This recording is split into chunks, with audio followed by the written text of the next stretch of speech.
Hey, this is Mad Movie Mark with the Mad Movie Mark Movie Review. Thank you for joining me as I review the 2021 horror slasher comedy Slumber Party Massacre. Fail. Hey, that's not fair. You haven't even watched the review yet. Give me a chance here at least. I am reviewing every movie that has 100% fresh rating from the critics on Rotten Tomatoes in chronological order, and once I am done reviewing them, I will rank them from worst to best. Slumber Party Massacre has a 100% fresh rating from the critics and a 64% fresh rating from the audience. It is only one of a handful of movies that are horror movie genre that have 100%. I think it's like one of three, actually, so not that many. And I will say that I am not normally a fan of slasher movies, and that is because I absolutely hate the idea of like an innocent group of people getting trapped somewhere and then getting killed off one by one just because they're in the wrong place at the wrong time. I just find it too tragic and too horrible. I'm someone who is afraid of death, so it's just not something that I really gravitate towards or enjoy watching. But I think this movie I actually really enjoyed because it is completely of the fault of the people who are being killed. They're not innocent. They knew what they were doing. They walked into it anyway, and I'm perfectly fine with that. As long as it's fair and you know that there's a possibility of being killed, great. I'm all for it. And this movie was funny. It was, it was really tense. It's pretty much everything that you would want in a horror slasher movie. The acting is actually pretty good. The plot line is fantastic. There's like this twist ending that I didn't see coming, but maybe that's also because I don't watch a lot of horror movies. Maybe if you're a horror movie buff, you could see this twist ending coming from a mile away, but I didn't see it, so it was a surprise to me. And all around, I thought it was a really good movie. Normally, for horror movies, I critique the acting and the plot, but not a whole lot to critique here. I thought everyone was really good. So this movie starts out, there's a group of women who are in California at a cabin having a slumber party. And they're like dancing, they're having, I think, like brownies or cookies or something, and they're just having a good time. And then this crazy guy with a power drill breaks into their cabin and starts like killing them off one by one. Now he's like he's kind of weird because he at one point he talks and he sounds like he's talking in a female voice. He's a little bit creepy, but he's creepy in like a funny way to where it's like so weird and awkward that it's a little bit funny. But he ends up killing all these people off except for one girl, and she ends up getting the best of him and like throwing him into a lake where he is thought of and perceived to be dead. Now there's going to be a lot of spoilers here, so if this is a movie you want to watch, I recommend that you watch it first and then come back here.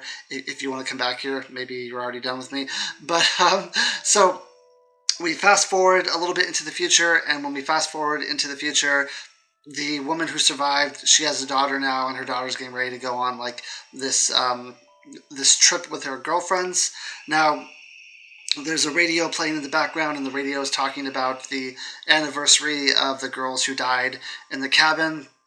And when the group of girls, the daughter and her friends, go off on their trip, they unknowingly take one of the little sisters, who is also a teenager, and so she ends up going with them. They didn't plan that in the future, but she ends up going with them. Now when they get to the cabin, the little sister, after a while, so they're also baking cookies and partying and having a good time, just like the other girls did at the cabin in California before they were killed. And this is in a cabin that's like right across the lake from the cabin where the girls were killed at originally. And the girl who kind of snuck in discovers a dead body and realizes that the power drill guy is actually still alive, that he was not killed. And she freaks out and she goes to her friends and she says, look, like this is exactly what happened that night that those girls were killed at the cabin, and now we're doing the same thing, and I think the killer is still alive.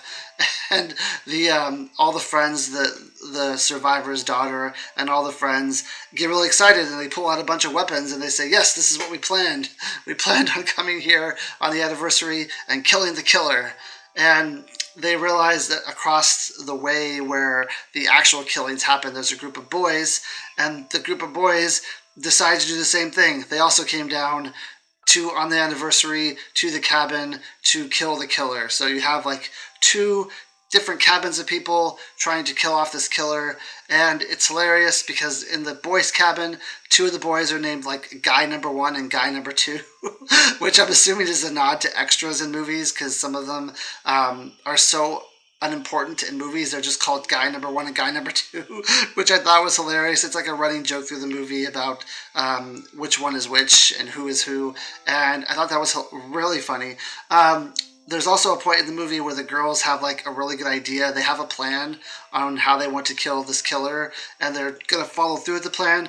But the guys are like misogynistic, and they don't listen to the girls, and they just decide to like go out one by one trying to kill this killer. Which, of course, by now everyone knows that's like a trope in Halloween in scary movies that you shouldn't do anymore. But they do it in a funny way, and it's absolutely hilarious. And little by little, a couple people get killed off. There ends up being like this last fight kind of thing with the power drill guy. And the power drill guy, like I said, there's going to be spoilers here.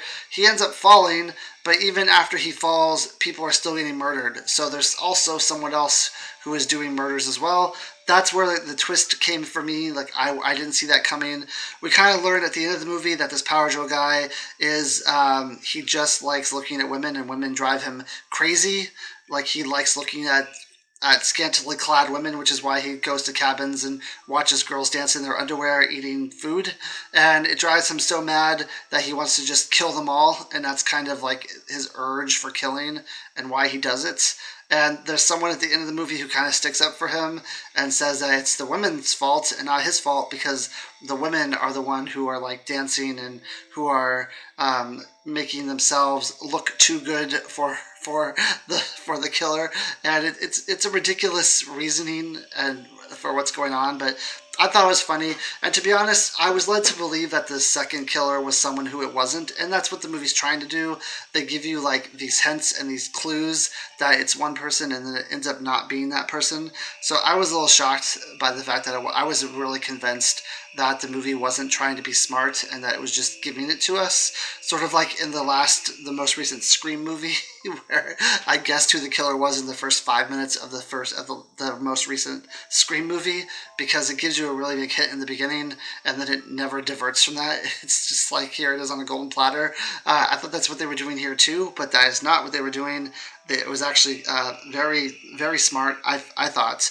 The women in this movie are hilarious. They each have their own personality, and the writing is brilliant. I thought it was really good. So yeah, I thought this movie for a horror movie was smart. I thought it was funny. I don't have a lot of negative stuff to say about it. It really had me guessing, which for me was something I wasn't expecting. And I thought it was really good. So, I mean, I don't have a lot to say about it. That's pretty much the entire movie as a whole. I give the movie an 8.5 out of 10. I recommend seeing it. Probably, I mean, I don't know if I like it.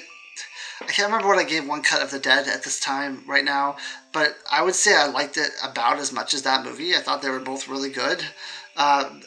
This movie probably was less irritating to me than One Cut of the Dead, because the ending I thought was kind of irritating of One Cut of the Dead, but I feel like this is a movie that maybe doesn't get talked about enough. Oh yeah, and this is a remake of the 1982 movie, and also it's supposed to be like a standalone movie as well. So I think there's like a Massacre series, and this is supposed to be like the 4th installment of that series. I really don't know, because like I said, I'm not a huge horror movie watcher, so I wouldn't know what the other movies are in that series.